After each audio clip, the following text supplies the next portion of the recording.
기도하겠습니다. 하나님, 말씀을 잘 전할 수 있도록 하나님께서 저에게도 은혜를 주시기를 소원하옵고 예수 그리스도인 받들어 감사하며 기도드렸사옵나이다. 아멘. 사람들은 보통 이스라엘 있죠? 괜찮습니다. 이스라엘과 유대인들을 이렇게 구분하여서 이해합니다. 이스라엘이 뭡니까? 이스라엘은 현대 이스라엘의 국적 있죠. 이스라엘의 국적을 가진 그런 사람들을 말하고요. 유대인은 뭡니까? 종교나 문화나 혈통적으로 볼 때 하나의 정체성을 가지고 있는 사람, 그들의 그 유대인이라고 말합니다. 그러니까 유대인이 아니어도 만약 제가 여기서 있는 성령으로 한 사람이 이스라엘이라는 국적을 가지고 있으면 당연한 말씀이지만 이스라엘 사람이 되는 것입니다. 종교나 문화나 혈통과 상관없이 이스라엘이라는 국적을 가지면 저는 이스라엘이 된다는 것입니다. 이것은 지극히 상식적인 정의 부분이라 하겠습니다. 필리핀 사람이 또 예를 들게요. 필리핀 사람이 우리나라에 귀화하여서 대한민국이라는 국적을 갖게 되면 어떻습니까? 그의 종교나 문화나 혈통적으로 아무 상관없이 그가 대한민국이 되는 것처럼 혹은 사람이 되는 것처럼 이스라엘과 유대인도 그러하다라는 것입니다. 그러다 보니 유대인들은 전 세계에 이렇게 흩어져 있는 그런 공동체를 말하는 것이고 마치 한국 사람이 전 세계에 흩어져 살 수 있지 않겠습니까? 지금처럼 그런 것처럼 변하지 않는 그 정체성을 고수하고 있는 것처럼 유대인들도 마찬가지로 어떻습니까? 전 세계에 흩어져 살면서 나름의 정체성을 유지하며 살고 있다는 것입니다. 그럼 유대인들의 정체성은 어떤 식으로 이렇게 정립되어 갈까요? 이렇게 옥립되어 갈까요? 저는 가장 큰 기제가 절기라고 저는 생각을 합니다. 여러분 절기 아시죠? 유대인들은 이 절기와 관련하여서 그들의 종교적이고 문화적인 어떤 정체성을 이렇게 옥립해 나가는 것입니다. 괜찮습니다. 우리나라가 추석과 뭐죠? 추석과 구정, 설날 이런 것 명절을 중요하게 생각하는 것처럼 유대인들도 그 명절 혹은 그 절기를 매우 중요하게 생각하여서 그 절기를 지킴으로써 한결같은 정체성을 유지하고자 힘쓴다는 것입니다. 그럼 이스라엘의 절기가 여러분들한테 중요합니까? 제가 여쭙는 거예요. 여러분, 이스라엘의 절기가 여러분들에게도 중요합니까?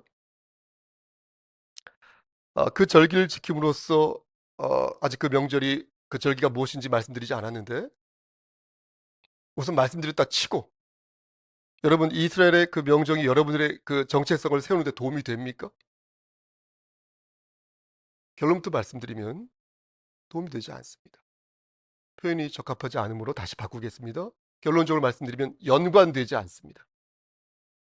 물론 그 절기가 지닌 의미나 메시지는 우리가 곱씹어 볼 부분들이 많이 있겠죠. 하지만 그 절기 자체가 우리의 정체성을 세우는 데 있어서 도움을 주는 것은 아닙니다. 잘 들으셔야 오해가 없겠습니다. 다시 말씀드리면 성경에 나오는 이스라엘의 절기가 그 의미가 성경적인 메시지가 없다는 말씀이 아니라 우리의 정체성을 세우는데 그것이 도움을 주거나 어떤 연관성을 갖는 것은 아니다라는 것입니다. 여러분 잘 생각해 보십시오. 대한민국 사람이 유대인의 절기와 어떤 관련이 있습니까? 우리는 구정과 추석의 영향을 받으면 받았지 이스라엘의 절기에 영향을 받을 이유가 없습니다. 성경적으로 볼 때도 그렇습니다. 우리는 하나님의 자녀지 않습니까? 그런데 그럼 이스라엘의 절기가 하나님의 자녀에 어떤 영향을 미칩니까? 성도의 정체성이 이스라엘의 절기와 어떤 관련이 있습니까? 깊이 따지면 관련이 없진 않겠죠. 신학적으로 또 학술적으로 보면 의미가 있습니다. 그걸 제가 몰라서 말씀드린 게 아니고 그 안에서 메시지를 찾을 수도 있습니다. 그러나 성도의 정체성을 생각하면 이스라엘의 절기와 성도의 정체성은 그 어떤 레이 포인트, 접점을 갖지 않는다는 것입니다. 왜 그렇습니까? 왜 저들의 절기가 성경에 나오는데도 성도의 교회의 우리의 정체성과 관련이 없습니까? 여러분 잘 들으시기 바랍니다. 우리의 정체성은요, 오직 하나예요. 우리의 정체성은 오직 하나, 예수 그리스도 안에서 촉발되기 때문에 그런 것입니다. 이번엔 좀 크게 아멘 하셨으면 하는 바람이 있었습니다. 촉발되기 때문입니다. 예, 정말 중요하거든요. 예수 그리스도의 은혜가 없으면 그 사람은 성도가 아니고 그 교회는 교회가 아니라는 거예요. 예수 그리스도를 능욕하거나 예수 그리스도의 마음이 그에게 없으면 그 어떤 정체성도 확립될 수 없다는 거예요. 그가 어디에 살든, 그가 어느 나라의 국적을 가지고 있든, 그가 어떻게 생겼고 어떤 사회적인 지위가 있고 뭘 배웠고 어떤 전공이면서 학력이 어떻고 얼마큼 배부르고 얼마나 많이 가졌고 전혀 중요하지 않아요. 그것들은 성도의 정체성을 정립하는데 여러분 단 1도 중요하지 않아요. 하나도 중요하지 않아요. 성도의 정체성은 오직 그가 예수를 구주로 영접하였냐 영접하지 않았냐 거기에 달려있다. 만약 그가 예수 그리스도를 영접하여 그리스도인이 되었다면 그는 그제부터 모든 것을 예수를 기준으로 자신의 정체성을 세워가면 되는 것입니다. 그러므로 여러분 잘 들으시기 바랍니다. 예수를 믿고 다시 예수 말고 다른 것에 신경을 쓰지 마십시오.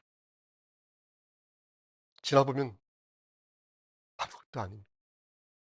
다른 게 자꾸 이렇게 신경 쓰이면 마음속으로 야 그러지 말자. 내가 그러지 말자. 마음속으로 계속 이렇게 다짐하시라는 거예요. 여기 서 있는 제가 만약이에요. 제가 만약 여러분들 눈에 거슬린다면 그러지 말자. 저 따위는 저예요. 이렇게 신경 쓰지 말자. 예수만 보자. 예수만 바라보자. 이렇게 생각하시라는 거예요. 그게 바로 여러분들의 정체성을 세우는 데 있어서 가장 중요한 요소이니 우리가 어디에 있든 우리가 어느 곳에 속하여 있든 내 컨디션이 어떻든 간에 우리는 이러한 마음으로 절치부심하는 마음으로 교회 공동체로서 앞으로도 세워가야 할 것이다. 저는 믿는 것입니다. 서론이 길었는데 아니죠. 이게 서론이 아니죠. 이게 결론이에요. 오늘 강설에. 그럼 이제 본론에 대해서 말씀드리고 이 결론을 다시 한번 반복해서 말씀드리겠습니다. 유대인에게는 소위 3대 명절이 있는데요. 그것은 바로 뭐죠? 유월절과 목사님 77절과 초막절이죠. 외우기 쉽습니다. 유칠초. 그렇지 않은가요? 유칠초. 확 와닿지 않나요? 외우기 쉽지 않나요? 유칠초. 앞에서 말씀드린 것처럼 예수를 구주로 믿는 개혁주의 교회는 이 3대 명절을 개념치 않습니다. 왜냐하면 예수 그리스도의 구속으로 말미암아 이 3대 명절이 모두 갱신되었으니까. 어떻게 갱신되었습니까? 보십시오. 먼저 유월절. 유월절은 예수님이 돌아가신 날로 갱신되었어요. 그래서 우리는 그날쯤에 뭐 합니까? 부활절로 예배드리죠. 우리 유월절 안 지켜요. 우린 부활절로 지킵니다. 그럼 유대인들은 부활절 지킵니까? 안 지킵니까? 지킵니까?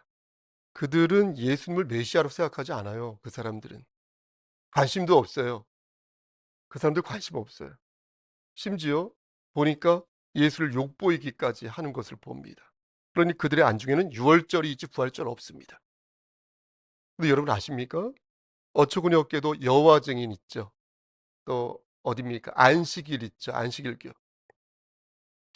또 하나님의 교회 있죠. 이들이 이단인데 이들은 유월절에 갇혀서 예수를 지금도 욕보이고 있다라는 것입니다. 그래서 이단인 거예요. 그러니 우리 교회는 절대 여러분 좀 분명히 말씀드렸습니다. 이들의 감언 이설에 속지 마시라. 유 뭐죠? 7조. 유 7조. 그다음에 두 번째 7입니다. 7. 여기서 구구단 77이 49 구구단이 나오는데 77절을 보통 맥주절이라고 하는데 맥주 마시는 날이 77절이 아니라 그날에 보리 수확하니까 77절이. 근데 77이 49 그러니까 오순절 49 다음 오순절에 성령 하나님께서 이 땅에 강림하셔서 그날 우리는 뭐라고 부릅니까? 성령 강림절 이렇게 부릅니다. 다시 말씀드려서 우리에게 중요한 것은 성령님이 오시는 것이지 보리 수확하는 게 뭐가 그렇게 중요합니까? 맥주 마시는 게 뭐가 중요하지 않다. 그래서 우리는 칠칠절이 아니라 오순절 성령 강림절 그걸 지키는 것입니다. 다음 주입니다. 마지막으로 유실초에서 초가 되겠습니다. 여기서 초는 초막절 아시죠? 초막절의 그 초가 되겠습니다. 왜 초막절입니까? 그것은 유대인들이 40년 동안 광야에서 초막을 짓는데 그래서 그것을 기념하여 초막절이라고 부르는 것입니다. 여러분 그들이 40년 동안 캠핑 갔습니까? 그들이 40년 동안 거기서 뭐 즐기러 갔습니까? 그게 자랑입니까? 그렇지 않다는 것을 여러분들과 저는 너무나 잘 압니다. 얼마나 그들이 지긋지긋하게 하나님을 등졌고 교만했습니까? 여러분 잘 아시지 않습니까? 물론 그 과정에서 하나님의 은혜가 있었고 그것을 감사하는 마음으로 초막절을 지키는 것이라고 말하지만 어쨌든 여하튼 그것은 그들의 역사인 것이고 그들의 문화인 것이고 그들의 기억인 것이죠. 그것에 그들의 문제인 것입니다. 그런 것이지 그 자체를 고스란히 우리에게 가지고 와서 그것을 재현하고 적용할 필요는 없다라는 것입니다. 여러분 그렇지 않습니까? 초막절에 우리가 텐트를 치고 들과 산에서 그런 퍼포먼스를 벌이는 거 아니지 않습니까? 그래서 우리는 초막절을 뭘로 갱신했습니까? 그렇죠. 추수감사주일로 갱신한 거예요. 우리 추수감사주일 드리지 않습니까? 그 이유는 초막절 안에 담긴 의미를 우리가 되새길 때 추수감사주일만큼 좋은 게 없는 거예요. 감사하니까.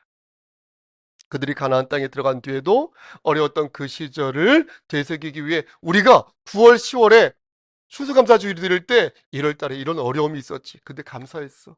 5월 달에 그런 어려움이 있었지. 근데 하나님께서 우리에게 은혜를 주셨어. 나에게 은혜를 주셨어. 하면서 감사하는 마음으로 가을에 있을 추수감사주일을 맞이하게 된다는 것입니다. 그래서 우리는 그날을 그날로 드린다. 하나님의 교회란 이단이 우리 교회를 공격하면서 저에게 얼마나 많이 이메일을 보내는지 몰라요. 그리고 한 달에 한 통씩 꼭 손편지를 써서 저에게 보내요. 놀랍지 않습니까? 제가 그걸 오랫동안 계속 읽다가 요즘 그냥 읽지 않고 쨌는데 그러면서 그들이 저에게 하는 말이 "목사님은 미국에서 만든 추수감사주의를 지키는 이유가 뭡니까?" 라고 맨날 하는 그 레파토리로 묻습니다. "그건 죄 짓는 겁니다 목사님." 이렇게 신경 쓰이게 한동안 했었습니다. 추수감사주일이 미국의 영향을 받은 건 사실이에요. 하지만 우리 추수감사주일 지킬 때 그런 거 고려합니까? 추수감사절의 의미를 생각하지 우리 그런 거 생각합니까? 전혀 생각하지 않아요. 본질을 생각하지 현상 중요하지 않습니다. 그 부분에 있어서 또 추수감사주의를 우리가 언제 지켜야 하냐고 다 못 박았습니까? 여러분 제가 못 박은 적 있는 거 본 적 있으십니까? 전 그렇게 한 적이 한 번도 없습니다. 기간은 언제든지 바꿀 수 있어요. 유동적으로 조절할 수 있습니다. 중요한 것은 무엇입니까? 거듭 말씀드리지만 한 해 동안 우리를 지켜주시고 우리의 지경을 넓혀주신 하나님의 은혜에 대해서 우리가 감사하는 마음을 갖는 것이지 그게 어디서 왔고 그것을 꼭 언제 지켜야 하는지 그거 중요하지 않습니다. 중요하다고 말씀드린 적이 저는 없습니다. 그러므로 성도는 하나님의 은혜에 매여 있는 사람인 것이지 율법이나 사람들의 그 이해관계에 얽혀 매여 있는 사람이 아니라는 것입니다. 율법이 중요하지 않다는 말이 아니라 율법으로 구원을 받을 수 없다는 것을 우리는 다 알고 있다는 것입니다. 율법의 의미와 여기도 잘 들으셔야 돼요. 가치를 부정하는 게 아니라 율법의 의미와 율법의 가치를 우리가 알되 율법주의에 빠져서는 안 된다는 거예요. 만약 우리 교회가 율법주의에 빠진다면 우리 교회는 예수를 폄훼하는 거예요. 예수님의 은혜를 폄훼하는 교회가 되는 것이 우리 교회의 교회가 아닌 것이에요. 예수님에게 꾸지람을 듣는 바리새인과 서기관들과 다를 게 없는 것이에요.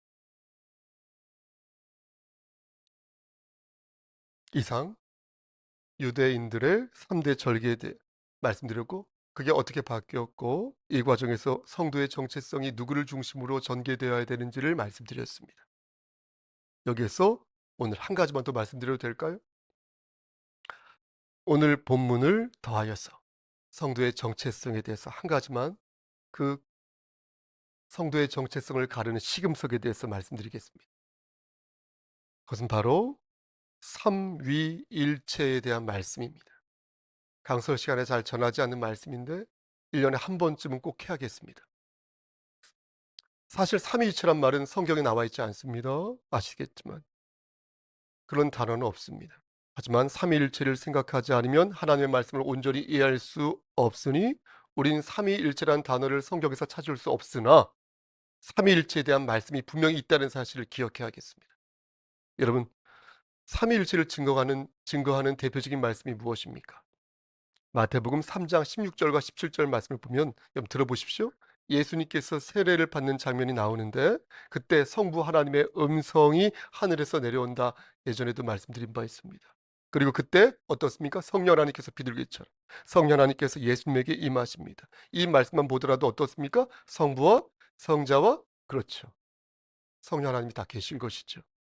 예수님께서 제자들에게 지상 명령을 내리실 때 그때도 삼위일체를 보게 됩니다. 마태복음 28장 19절 말씀을 보면 너희는 가서 모든 민족을 제자로 삼아 아버지와 아들과 성령의 이름으로 세례를 주고 그렇게 말씀하고 있지 않습니까? 아버지와 누구요? 아들과 누구? 성령의 이름으로 세 개 나왔잖아요. 세 분 나왔지 않습니까? 이렇게 삼위일체를 증거하고 계신 것입니다. 이렇게 말씀을 드리면 이단은 저를 이렇게 공격을 하더라고요. 또 요한복음 14장 28절 말씀을 목사님 혹시 아십니까? 내가 갔다가 너희에게로 온다 하는 말을 너희가 들었나니 예수님이 나예요. 여기서 나를 사랑하였다면 내가 아버지께로 감을 기뻐하였느니라.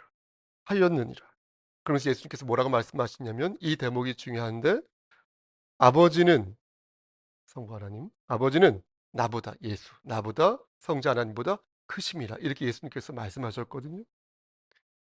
예수님께서 당신보다 성부 하나님이 크다고 말씀하셨는데 여호와 증인과 하나님의 교회는 이 말씀을 가지고 자꾸 시비를 거는 것입니다. 그들은 말하기를 목사님 예수님도 성부 하나님이 자기보다 더 크다고 말씀했지 않습니까? 지금 예수님이 하나님보다 자신을 열등한 존재라고 생각하는 거 아닙니까? 라고 말하는 것입니다.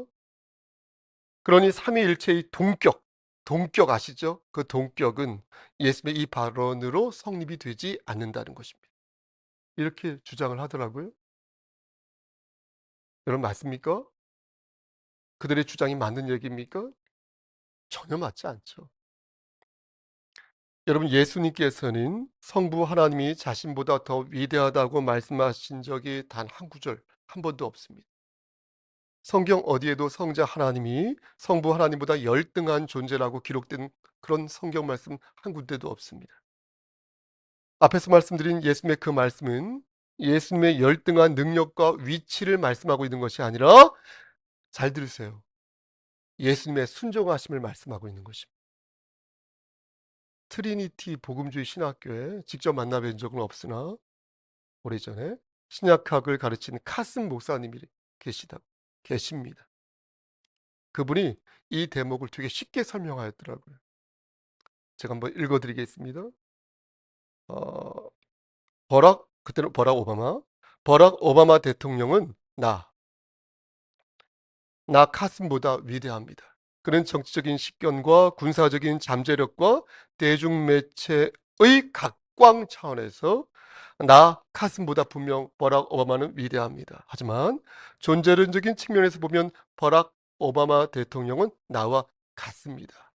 그가 아무리 미국의 대통령이라 하여도 그도 사람이고 나도 사람이기에 그도 인간이고 나도 인간이기에 우린 결국 같은 존재입니다. 이렇게 말을 하였더라고요. 여러분 예수 그리스도도 마찬가지입니다. 우리는 예수님께서 어떠한 의도로 성부 하나님께서 자신보다 크다고 말씀하셨는지 그것을 생각해낼 수 있어야 합니다. 예수님께서는 기능적인 순종을 보이신 것입니다. 본질적으로는 똑같은 하나님이시지만 기능적으로 볼 때 누구는 미국 대통령이고 누구는 목사인 것처럼 성자 하나님과 성부 하나님과 성령 하나님은 인격 혹은 위격 혹은 기능이 다를 뿐 본질적으로 또는 존재론적으로 모두 하나님이시다라는 것입니다. 여러분 이를 믿으시기 바랍니다. 정말 믿으셔야 돼요. 오늘 본문에도 이와 비슷한 대목이 나오는데요. 여러분 오늘 본문 다시 한번 보시겠습니까? 24절 말씀. 제가 다시 한번 봉독하겠습니다. 우리 한 목소리로 합독할까요? 내가 시작. 내가 진실로 진실로 너희에게 이르노니 내 말을 듣고 또 나 보내신 이를 믿는 자는 영생을 얻었고 심판에 이르지 아니하나니 사망에서 생명으로 옮겼느니라. 여러분 이 말씀을 자세히 한번 보십시오. 글자 하나하나를 자세히 한번 보십시오. 예수님은 내 말을 들은 자가 영생을 얻을 것이다라고 말씀하지 않으셨고요. 여러분 어떻습니까? 예수님께서는 내 말을 듣고 또 나 보내신 이를 믿어야 니네들이 영생을 얻을 수 있다. 이렇게 말씀하셨습니다.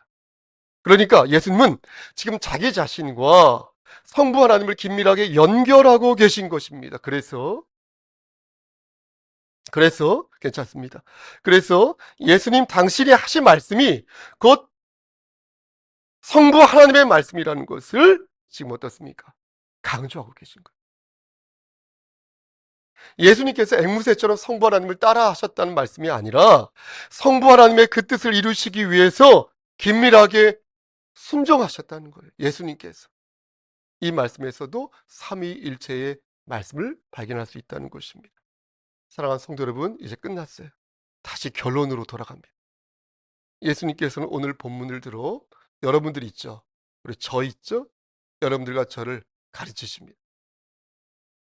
이렇게요. 너희는 누구인가? 성목사 넌 누구냐? 나의 은혜로 하나님의 자녀가 된 자들이 아닌가? 이 땅에서 너희가 나그네로 살지만 너희가 영원한 본향을 향하여 오늘도 달려가는 자가 아닌가? 그런데 너희는 나 예수를 어떻게 바라보고 있는가? 진정 나 예수를 구주로 받들고 있는 것이 맞는가? 예수님의 이름으로 기도한다라고 맨날 말은 하면서 그렇게 기도하면서 정말 나를 붙잡으면서 기도하고 있는 것이 맞는가? 이렇게 저에게 물으셨습니다.